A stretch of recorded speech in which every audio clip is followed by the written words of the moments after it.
All right. Hello. Can chat hear us? Can chat hear us? Well, maybe they can't, and maybe I will. But hello and welcome to another episode of the Hello. Kickstarter live stream. I Level mean, Up this the Live. first and only episode of the Dealer's Tarot launch stream. Thanks, everyone. Hello, Welcome, and everybody.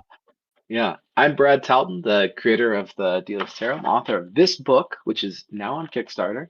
And with Woo! me is my lead developer, Marco DeSantos, who helped with the testing of all these games, and thoroughly vetted the book on several read-throughs.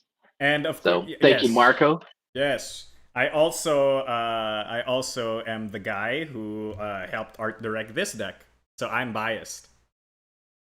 Yeah, It's the the the Baroque deck. Baroque deck. Yeah. Yeah.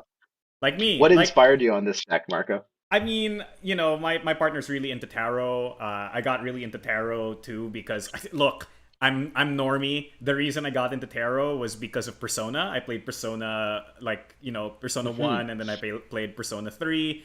So I got into the tarot imagery there, and then I also really like playing cards. I like bicycle cards and stuff like that. And when you told me about this project, I immediately thought, "Hey, we definitely need a deck that just looks like bicycle playing cards, but it's for tarot, Hmm. right?" So, given Yeah. that I had Uh, the wealth of knowledge about the imagery, and stuff, like, yeah, I wanted to have a deck for the real gamers and the real tarot girlies.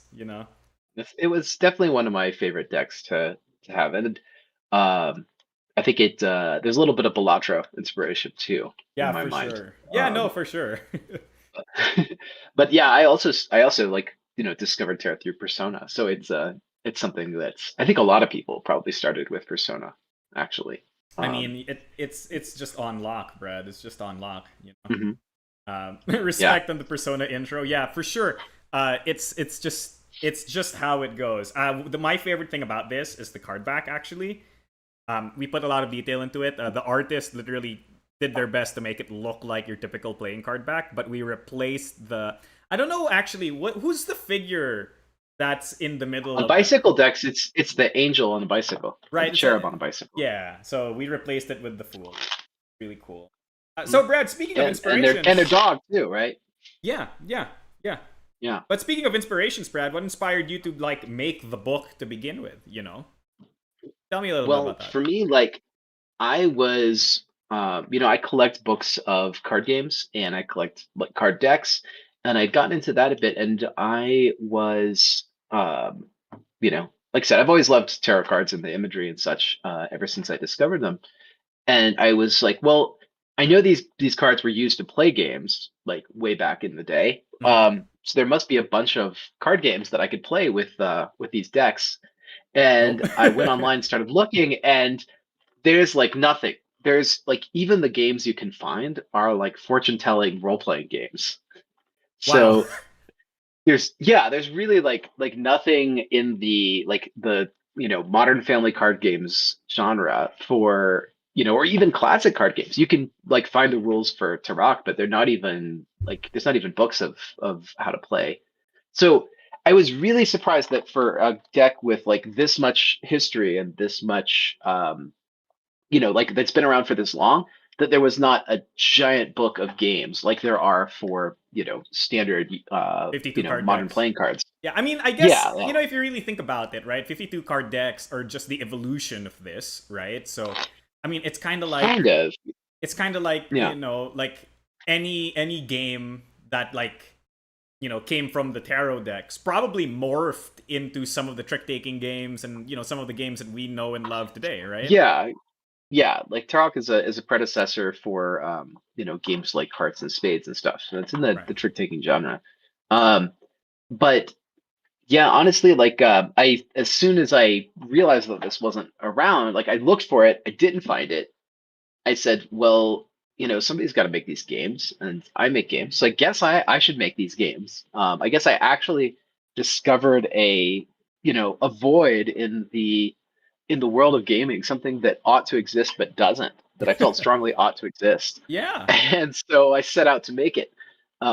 And as I started thinking about, well, I could just do a game for each of the different arcana, Yeah. it all started to fall into place. Like, ideas for, okay, well, like Hermit's going to be a Of solitaire game, course. and like Death is going to be some kind of duel, and of course Lovers also is going to be some kind of duel, but it's going to be more collaborative or even cooperative. Right. So Or games like that, and it all started to really kind of come together almost automatically as I was thinking about the concept. yeah, it's So it's kind of amazing to me how you were able to tie each of the games mechanically to the meanings of the arcana, right? And I think that's very important. There's an aspect to this where it's just on one end you have a book of games, but the framing device that you've used when crafting this book is so intriguing to me because it tries to retain, yeah, there you go, it tries to retain the meaning yeah, of the arcana in the actual mechanics. So there's like a well, ludo narrative synergy, I guess, between yeah, how they well, work. I tell you, it's because I started with the Arcana. I started with the concepts, and then I decided, this is what we're gonna do to like bring this concept out. So it's something like Chariot, like you've got this theme of say recklessness and speed and I love the one per speculation, tower. like powering through, right? Yes. And so like what kind of game is like that? Well, it's a shedding game where maybe you don't always want to shed, or maybe you have opportunities to throw out a lot of cards. It goes in fits and starts, and you sort of have to find the right moment to go out. You have to temper your power with a little bit of wisdom, or else you're going to burn yourself out, and other people are going to get to the end before you. Yep. And that's like sort of what comes out in the game. It's And so so good. for each of these games, yeah, starting with the core idea of the game, Of the and arcana, going then from there. building from Yeah. there, right? Hmm. Yeah, one of the ones I really like is for the tower, where there's like Hmm. a press your luck mechanic, and if anybody decides to press their luck too much, the entire tower explodes. Yeah. So accurate. Yeah. It's so good. And this one is actually one of the harder ones to do, the tower game, because I know it's tough to make really simple games. Yeah. Like they're easy, but they're hard at the same time. Like you want to, like you take a concept so simple. And this is one reason that this design challenge was so cool, is that like you only have the deck of cards, and you don't get to add, cards with words on them. You don't get to add a lot of special effects. You Right. have to make a game that works out of this, and you can't make it too complicated. And that was really where I stumbled a lot on the design of these, was finding, like, I'd make a game and it would have like like one or two too many rules, and it just kind of felt clunky. Right. And so we had to shave off a lot of the rough edges, sand things down, get it to a point where the games were really really smooth to play and really quick to teach, and didn't have a lot of corner cases or extra stuff. And Yeah. the having the fifth suit in the deck that goes differently than the other suits from 0 to 21 really like gave us a something to key off of to make the play interesting in each game. Right. You can have one suit that functions differently, and it works really well. Right. It's really interesting too because every game, the arcana that's tied to the game is the one special rule, right? Like it's effectively a card with Right. special rule stacks, Yeah. right? So like when you're playing the duel here, there's a special rule for specifically for death, right? Right. Which is part 13, because this is game number 13. And so each game has one special rule for that card, and you can play with it or you don't have to play with it. It's an optional rule, but it adds like some really kind of unique flavor. And that's, I think, what one of the things that we find in traditional games is that you get a lot of like weird, unique flavor. Like, Right. in a lot of games, you'd expect the king to be the high card, right?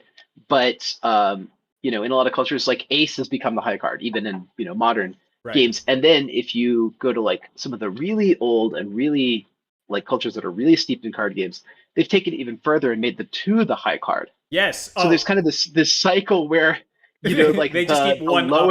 lowest, yeah, we keep trumping the lowest card by default until like it comes full circle. It's actually really So fun because there's a game in my country called, I think it's called Pusoy Dos, which is basically a hand shedding game where two is the high card.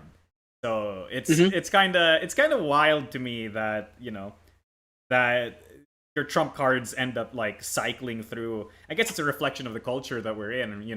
Like it's just Well, everybody wants to, like, when if we have any game where we call wilds, right? Of course, I'm going to call the lowest card in my hand as a wild, right? And so that kind of just becomes the normal rule that the lowest card in your hand becomes high, right. and over time it gets baked in. So in addition to the two, like, in addition to the A's, I'm going to pick another wild card. Oh, and it's going to be the two, It's gonna be right? the And two. so now that's kind of become our default rule. Right. Um, but this idea that, yeah, like you have variants, you have house rules and stuff. Speaking of variants and house rules, Brad, do And you mind answering some questions from chat? yeah, sure. Yeah, I'm happy to. Oh yeah, so some people are already asking, hey, in the PDF you showed that there were some variants for some of those games in the PDF. Is that true for Mhm. all the remaining games that we have not seen Uh, yet? yes, all of the games have at least one variant. I want to say all of them have like two or three, actually. So Yeah, the I number don't of think games in I've the book is seen. actually much higher than 22. I legitimately have not seen a game with less than 4 variants, Brad. So this might be. Mhm. I don't Well, the remember. copy I have in front of me is not the final text. There were a few more that were added in the very end, but some of them, like for ladder, this is the solitaire, like the solitaire fortress style game. Right. Like in this one, your variants are just like different difficulty levels, right, for the game. So you Right. can adjust the difficulty with the variants. But then we have some, like, I'll show you Duel again, the game for death, right? And so death is this bonus card that ends the game, and the variant section is at the end of the game, pick another arcana and give it a special effect. And so it's kind of like, I don't know if you played the game that's called Chairman Mao, where you get to, like, the winner gets to make a new rule every Right. time they win the game. Yep. That is sort of the idea of this, is that now there's actually 22 wild cards, and you can start adding them to the game one by one by one. Right. And so, yeah, variance wise, we've got, like 22 different variants effectively for this game. Right. Same thing, but exponentially Yeah. for Judgment Quest, right? So Judgment Quest is the Mhm. game for Yeah. Judgment, which is The the yeah roguelike dungeon the crawler, dungeon. Mhm. and Yeah, the yeah. dungeon crawl game. Okay, so And this one, yeah, you have for this one, of course, every so you pick an arcana to be your boss, and they all have different effects. When you clear a floor, you get that boss as an artifact, and and the they artifacts all all have effects. yes, And then you can play with any of like 6 different classes that have different starting parameters and level up abilities, and you have and then you can play ascensions. on different difficulties. Yeah, So ascensions. Yeah. it's got ascensions, and it's so really, like, wild stuff. Yeah. And a lot of these things arise pretty naturally from the premise of the game itself. Like, there are variants that are, like, they're just That one rule that you change, would and they expect, change the right? whole tone of the game. Right. Essentially, they're Right. variants that you would expect to be in there. Yeah, or that you probably, like, would intuitively invent yourself if you were of the persuasion to play the game many, many times. The like, for offerings here, this is a drafting game. It's one of my favorite in the book. This drafting game where we all throw in cards to bid for our turn order in the draft, Right. but then the cards that we throw in become the new The new the offering. new offering that Yeah. we draft from. And there's a variant in here where you don't get to draft. You must pick the highest card in your draft order. Oh And so then like, it's not like, oh, I can throw in a high card and be safe. If no. I want a card that's from the middle of the pack, I actually have to get between the other players. Right. Yeah. You start And start it's a putting in lot sevens and more. eights. Stop putting in 14s. Mhm. Right. Right. And so you have to really, like, kind of look at what other players are playing and think about what they might be going for and how they're trying to do it, and then jockey with them for that position. Right. Um, and those are the kind of variants that show up in the book. I think a A lot of the lot of cool variants stuff. are very transformative and very very fun. Of course, I personally love the variants in Death. Death is like probably my That second that is favorite a lot game. of people's favorite game. Yeah, I really like Tanga, which I is a like sort of cribbage variant. Yes, I like the co-op version of Tango, right? So Tango's a Yeah, PvP and game, so but there's a variant that it's turns it. PvP for two, Yeah, but you can play it cooperatively. You can play it, free for all. You can play it solo, and you can play in it, teams. yeah, like yeah, in teams. You can also there's a variant here, two step, where you play two games at once, side by side, Oh and my sum your gosh. scores together. So you're actually just playing two simultaneous games, Yeah. um, like mirror chess, right? It's what do you call this? Like limitations breed creativity, right? And only having essentially 2 pages of rules and the standard the tarot deck really makes for a lot of really interesting variants and a lot of interesting things about the game. But speaking of interest, Brad, somebody in the chat has asked, for what kind of groups are these games designed for? Do you design them for families, for solo? Which of these games are for my gaming group, right? For honestly, like I think that if you are getting together with any audience, but especially an audience that is not an audience that's intimidated by rules, they um because it's one thing when you sit down with like a big box game. If I pull out, like Bullet here, and I'm like, all right, we're gonna play Bullet now, right? Yeah, Like that could be a little intimidating to some people. for sure. But if you sit down and you're like, I got a deck of cards, I got some cool games to show you, and I've already memorized the games. I'm just gonna teach them to you, like while we sit here at the table. Right, That's something that's really for anybody. There's nobody that's excluded from being able to play a game like that. right. And so I think that's what I would say is that these games are more for unstructured encounters, right? Okay. Like a game like that we play out of a big box, that's for a structured evening where we get together and we're going to play board games, and that's what we're doing. This is And for a game when like I'm this, at a family gathering and I'm bored at the table yeah, and I'm just yeah, like, and hey things are guys. slow, and they're like, I heard you make games, Marco. Do you like show us one of your games? And you're All like, right. okay, I can show Okay. you. I've got a pack of cards in my pocket. I can show you a game I worked on, Yeah, of course, right? of course. Sorry. Or True. I always have a dealer's tarot in my pocket. Like that's but just the case. or but for like at family gatherings, right? Like people are gonna say, hey, like you play board games, like what kind of games do you do? And you can't pull out Wingspan at a moment like that. But you Yeah. could pull out one of these and you could say, like here's some like designer games that are different, something you've never seen before, but something that's familiar enough to kind of show you what I'm interested in and what I'm doing. Right. Right. Yeah. And they're the kind of games that like can fade into the background. Like we can have a conversation while we're playing I one think of these that's games. really ultimately some of the strength of a lot of these games is because why do you play poker, right? Like you don't play poker for the intense, deep strategy of poker. You play it so that you can talk to people while you're just doing an activity together. You know what I mean? Yeah, yeah, it's something to stay up late and keep dealing hands with, with all the family, Right, right. or with your good friends. Okay, It's Brad, a reason, it's a tool for getting together, I like it. Brad, right? somebody's But asked not. me to tell Mhm. them more about domains. Can you tell them a bit about domains? Yeah, okay. So Domains is game number 4, which is the Emperor game, and I'll just pop that open Get here. it? Because So it's this King is of a the Hill.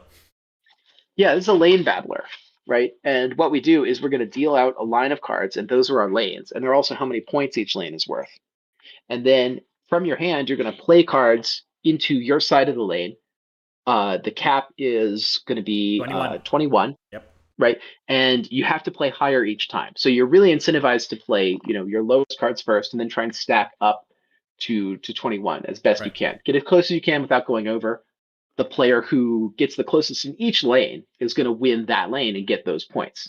Right. So, the thing is that a player can choose to end the game at any time. You can, instead of playing on your turn, you can call retire. Right. And at that point, your opponent has one more turn and then the game is over and all the lanes score. And retiring is really strong because you also win ties. Right. So your opponent now, when you call retire, your opponent now has to beat you in any lane they want to claim. Right. And that can be a lot tougher, especially if we're tied at like 21 in one of Yeah. the top Dying most valuable 21 is lanes. so annoying, dude. Like, Yeah. So then you're really in an arms race to retire. Like the first person to call retire has a huge advantage. right. And so it's a game that really requires you to make good choices early on, but also pace yourself, not go too fast. But if I've got like a 12 or a 15, I might just want to throw that into some of the weaker lanes because who's going to waste time beating my 15 in that lane Right. while while there's like larger, more valuable points on the table. That's such an So it is, interesting there's a design. lot of jockeying to it. Yeah, there's like a lot of strategy in this game because it's like There's a ton of cool stuff you can how do. much. And Ah, this one also has a ton of of variants that course. give you different play restrictions, different My lane favorite groupings, one and is the one where yeah. you can only play your subsequent cards to the left and or right of the first card. I forget the name of that variant. Yeah, it's I want to say it is yeah, coalition is the one where you have to play Coalition. into adjacent lanes. And so that could get really difficult, of course, because the most valuable lanes might be on the corners and your opponent can actually apply pressure to the other side of the board. There's a spatial aspect. You can't be everywhere at once Right. It's in that game. so interesting that like some of the variants introduce a concept of positioning, and Yeah. the main game is actually just about math and tempo timing, which is really interesting to me. Mhm. And Yeah. it's also about just knowing Yeah. what you're okay with losing, right? Like, because trying to win every lane will lose you the game, right? Because you should Right. not be Yeah. Yeah. playing to every You lane. need to pick which ones you're going to go into and have kind of a strategy for what your win is. My favorite one is this one at the bottom, DEFCON. And Uh, that's where we lose the maximum cap on numbers. it's the So arms as race long as you've one. got a higher number in your play, you could just keep playing. Yeah, it's the arms And race one. in this one, it's really like, you are you kind of want to like you're just gonna go as fast as you can and get every lane you can, And then and then retire. try and rush out because if you wait long enough, your opponent will draw better cards Yeah, than you and will be able to overcome your lane values. and So you'll cry and be it sad. it gives you yeah. But that's an example where like you take out a rule and it introduces like a very different strategy for play. Right. Um, the reason the rule is in there is to make the game like pace correctly for players who are who want a more balanced experience, right? Like Right. the DefCon variant is definitely more luck focused because when you draw, you're You, basically racing to draw the bomb, yeah, right? to draw the Who can world. get the 20 and the 21 first. Yeah. Um, so this is definitely a more balanced game, but there's a lot of fun to be had in a less restricted version, and Right. that's And where a lot of the variants come from. yeah, To give an example. I mean, it's just a masterclass in design, right? Like, small changes create It'll be that, small changes create massive impact on it's a speed and master class gameplay. in design. Oh my gosh. Okay, Brad, You before make me sound so pretentious. I'm sorry. what do you mean? I didn't say anything. Okay, you know what? Let's move on and let's talk a little bit about this project, Brad. People who are watching you right now Sorry. want this game, want these games, want this book. Tell them about the project. What can they get? What are the tiers? Yeah. So we just launched this project on Kickstarter. The base game that the most, I guess I'd say, kind of the core pledge is the book and one of the decks. We made 5 different decks, and so I the only book and have the three deck of you can play them. everything in here, right? You play everything in the game. The There's another tier that's just the book, so that you can Use your own if you deck. you can play with your own tarot deck. Yeah. I would say that about like so a lot of the cards in the games in the a lot of the games in this book you have to have a hand of cards, and when you have a hand of cards, it's really nice to be able to fan your hand. Right. Um, that works if you've got the dealer's tarot, and it works if you've got a traditional, Trump tarot, right? But if you've got an Oracle tarot, which is like the most common type that you can get in the West today, they are difficult to play games with. You could play probably a little more than half the games in this book easily with an Oracle tarot. Right. So so I recommend getting like one of the decks with the book. But if you have an Oracle Tarot and you're just I would just want to play those games with my favorite deck, like the games in this book do work with a deck, especially the ones that we showed as examples in the download section. So like ladder, I want to say I think it was I mean, all the solitaire temple, games will also like work. yeah, temple is good. And aviators like works really good. Games where you play table spreads and don't Right. have a big hand, those are the games that work pretty well with any kind of tarot deck you get your hands on. Right.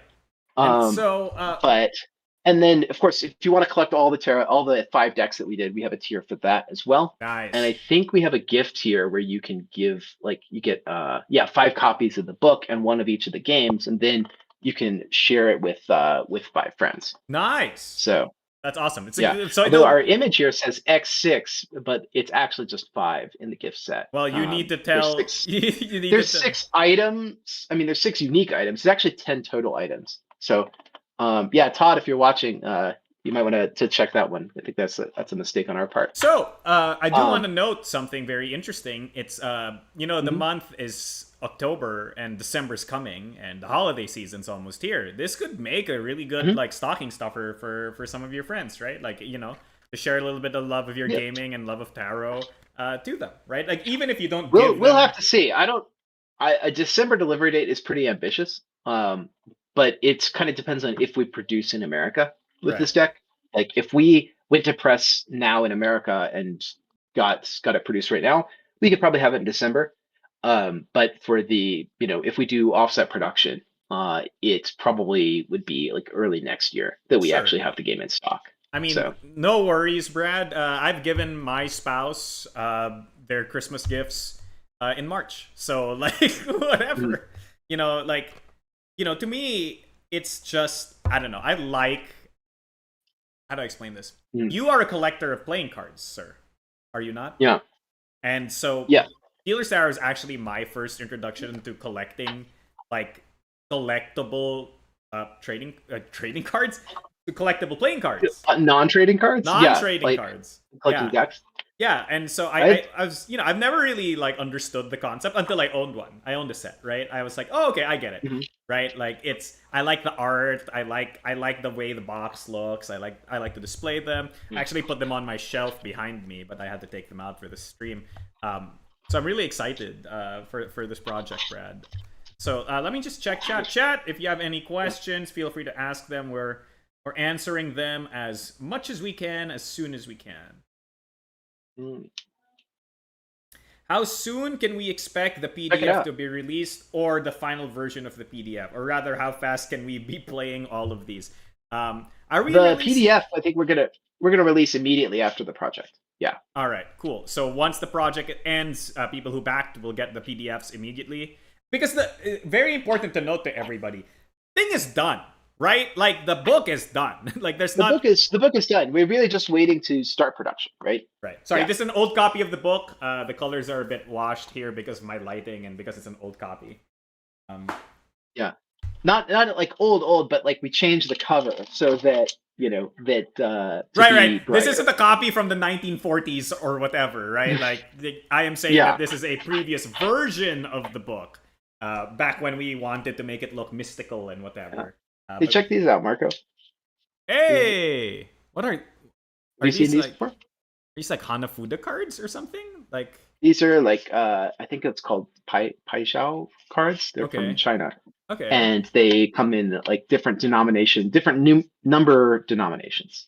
Oh, that's cool. Um, Is they're used for a trick taking game in China. oh, So I have okay. a couple different decks from like around the world, but these cards are wild. Like They're thin. they're almost like they're like I want to say that they are evolved from I Ching sticks, Okay. like the fortune telling sticks. Um, but I don't know that for sure. That's just I think I read that. I think I read that somewhere. Right. That shape, that really unique shape of these cards Oh man, I've came seen out, a and I lot of have one. your other decks too. So how does it Yeah, feel to make decks, Brad? Something that it's you've pretty been cool. collecting for a while. You know, it's you know, I had when I'm really excited about something and interested in something, I want to participate in it. So I want to make something um in it. Like here's the Heraclio Fournier deck. This is a Spanish playing card deck. Oh wow. Um, it's got 4 suits. I think it does. There's like numbers missing. Like there's only 40 cards. It goes from 2 up to 12. Or sorry, 1 up to 12. There's an ace, but I think it's like the threes and the like what is it? I want to say it's like the threes and the nines or something are missing from the deck. Hmm. Hmm. Oh, I don't know. Anyway, but yeah, like this is a really weird deck too. That comes out of Spain, and is used for some of their traditional games. Yeah, that's really cool. Brad, Yeah. tell me a little bit about the 5 decks that we will be seeing in this project. We keep mentioning 5 decks, but Okay. I've only shown 3. So Well, I don't have the others either because I gave them all to reviewers. I sent okay, everything out, so the only thing I've got left is my own prototype deck. okay. Well, Um, we're just missing the Indians deck. We can show the rest of them on stream right now. Okay, I have the gamer okay. deck here, Brad. I'm gonna go fan it for the audience, and you can talk a little bit about the gamer deck and what it's all about. Yeah. So this one is designed for, it's probably the most closely derived from my original prototype deck. So I think it's probably best to actually start with the prototype, and I'll show you Okay, this. fine, fine, So sure. prototype is the deck I designed to test the games because I couldn't actually find a tarot deck that was in playing card size that was like easy for, on the hands, Right. and that had the corner indices that I wanted. So I designed this deck and I printed it on GameCrafter, and it's got all the icons come from GameIcons.net, so they're free public use icons. Right. But yeah, real simple. Uh, in all of the dealer tarot decks, we substitute the knight for well, the knight is the knight in tarot, but it would be the jack in a regular playing card deck. And Right. there's a fourth court card, which is page in the traditional tarot Or the deck. pawn. And we call it, we use the pawn icon because it's clear when you hold the court cards together, like what their relationships are to each other, Right. right? You have your normal like king, queen, jack, which is the knight, and then pawn at the bottom. Right. And so we use that imagery to make it a little more approachable for players. And then the arcana go from 0 up to 22. So this is a prototype deck, and that's their Kickstarter exclusive. So, The what special thing do they get if they get the Kickstarter exclusive prototype deck? I sign them. I sign them before they're sent out. Nice. And that's the main thing. So I'm going to be, signing these decks, sending them out. And that's, so you get to own a part of kind of the inception of this project. Yeah. It reminds me a lot of like, remember when we did Millennium Blades and you signed all of the prototype cards and you sent them out? Yeah. That was really cool. And Yeah. that's that was really fun. Yeah, that's such a unique item. But emerging from that deck is a more refined version of the prototype deck, which is the gamer deck. So Brad, talk to me about the gamer deck.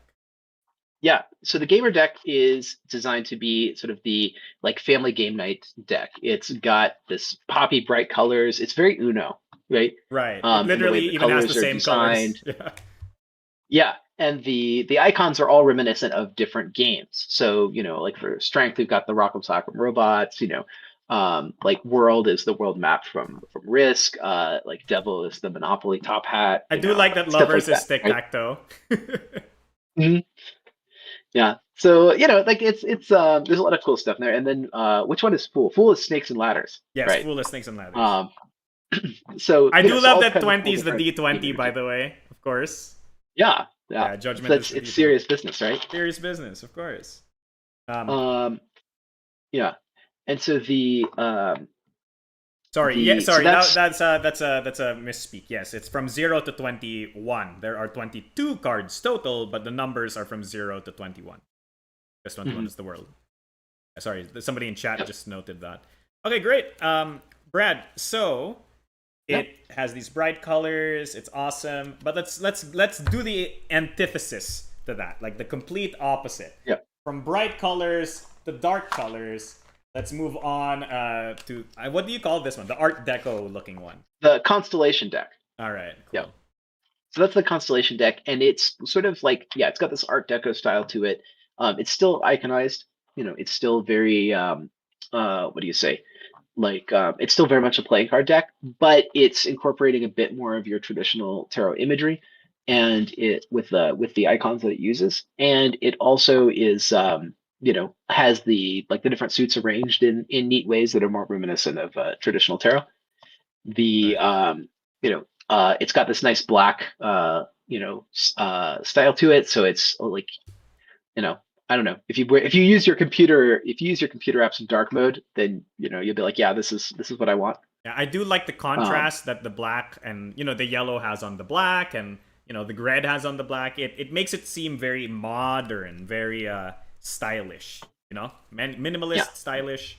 And the imagery yeah. on the back has all of these like sun, moon, and stars, like very very like Mhm. magical, astrological, and all of So that. yeah, I think it balances that with the needs of being an actual like playing deck, and I think that for players that want something really stylish, this is probably the one to go for. All right. Well, let me put this into the bag so that I can get the final deck, which we already talked a little bit about earlier, but we can always talk about it again in this segment. Of course, it's the Baroque deck.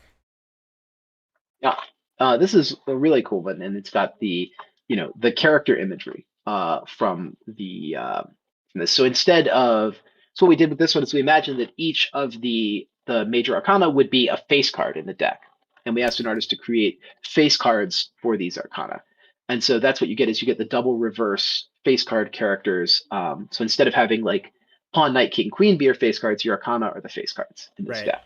Yeah, and Pawn, Um, Knight, Queen, King are drawn like chess pieces in this one instead. Right? mhm. Yeah, so it's probably the most heavily illustrated. Well, I'd say it's the most heavily, but actually the Indian deck No, is the is Indian even more deck is heavily way more illustrated. illustrated. Yeah, because But those are this actual is illustrations. this one is the second most illustrated, and I think the most like what do you say? I think it balances the like that it's still clearly a playing card deck, Right. um, but it's got a very like a very cool artistic quality to it that Right. that I really love. I also want to note that I took extra steps to make sure that the Arcana imagery for this deck matches. So if you're a real tarot person and you like making tarot readings and whatever, and you really are into that imagery, and you need the imagery to do your readings, this deck maintains the actual tarot imagery, right? So like for strength, rather than let's say a flexing person or whatever, it's the woman with the lion, right? Because strength is more than actual physical strength, strength of character, strength of kindness, right? Things like that. You know, Strength of lion taming. Yeah. Strength of lion taming, of course, that's one of my skills. Of course, there's the magician. Let me just look for the magician here. The magician obviously still has all of his like all three of the suits with him, right? Like, so if you look at the magician over here, you'll see that he has the swords, the cups, the wands, and the coins on him still, right? So all of those like very important parts to the tarot imagery are preserved in this deck. And I think we kind of needed that because when we were making this project, right, Brad, we were trying to bridge that gap between tarot people and card game people, right? And Mhm. I think we Yeah. needed the deck to kind of like help bridge that gap. So, and I think this is the deck that does that. Oh, this is Death. I'm showing Death right now.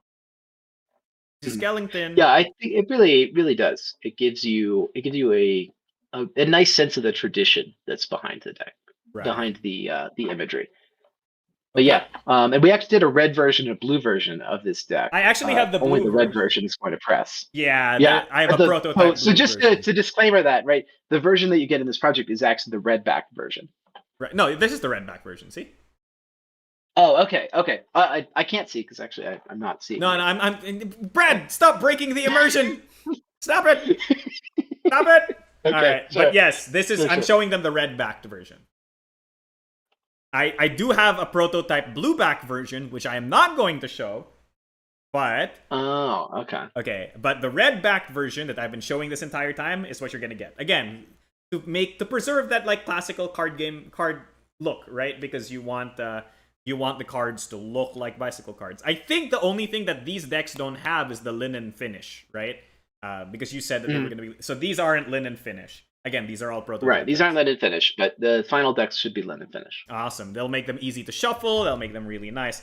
Brad, sadly, we cannot show a copy of the Indians deck, but talk about it Yeah, a we, little we weren't anyway. able to get a copy printed in time because this deck took the longest to produce. Right. I don't know if you have like post-ups of it that you can share, Marco, but I it's a can yeah.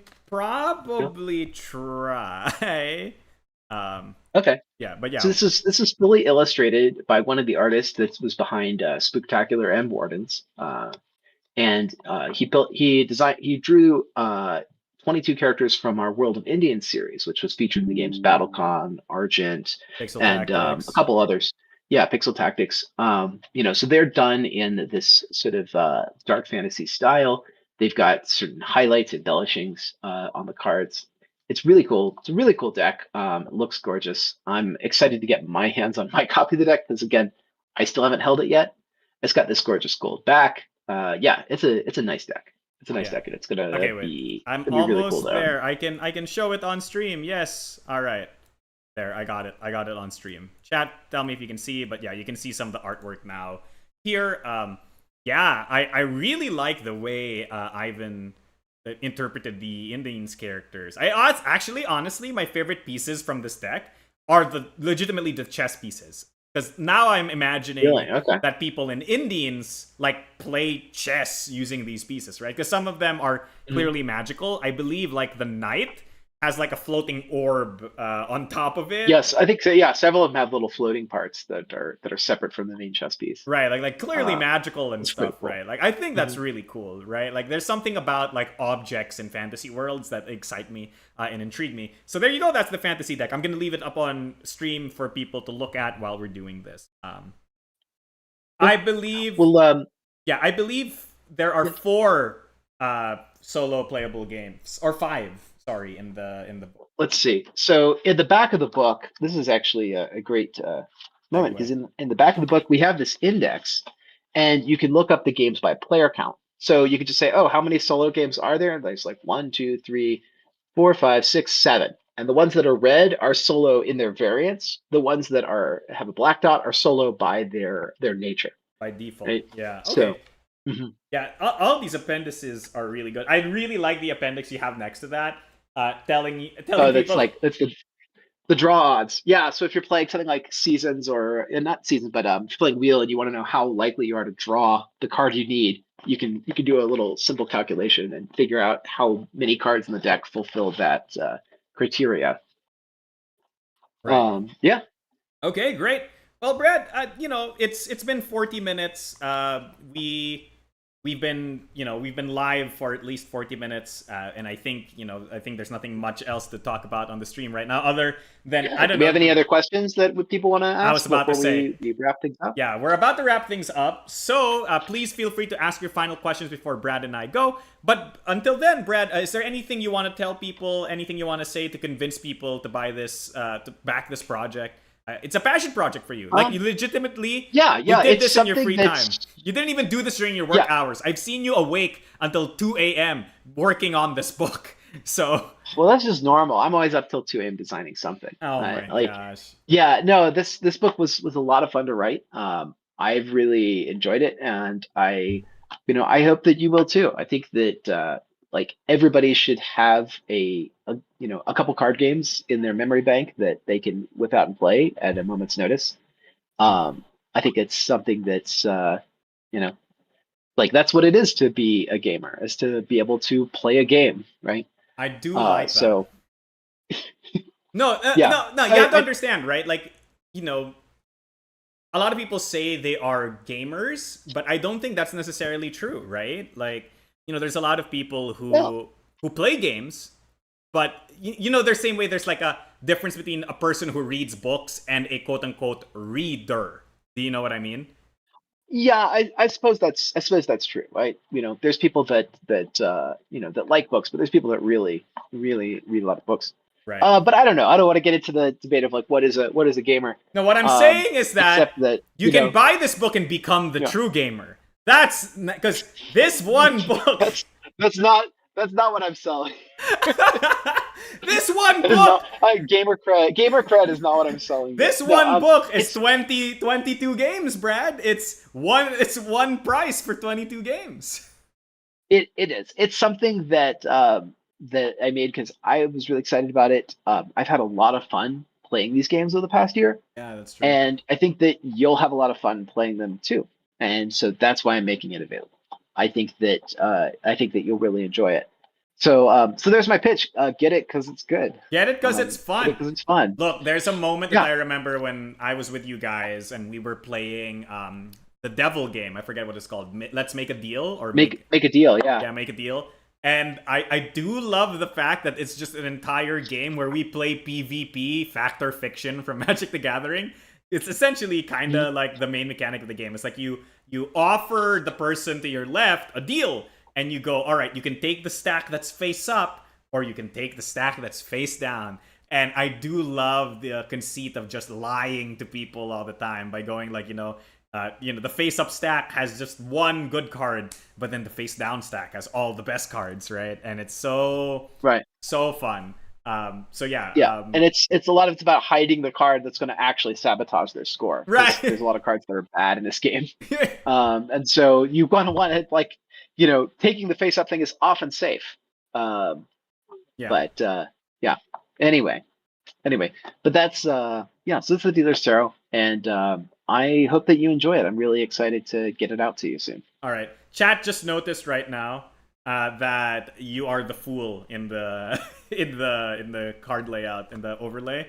Oh, Um, yeah. Yeah, I want Well, to make it's this very the clear. He's the fool because it's his journey. It's his journey to show you his cool it's games. I'm a fool because Marco decided to make me a fool. Oh my god. What did you want? What Akrana did you want? Okay, I'm sorry. What? No.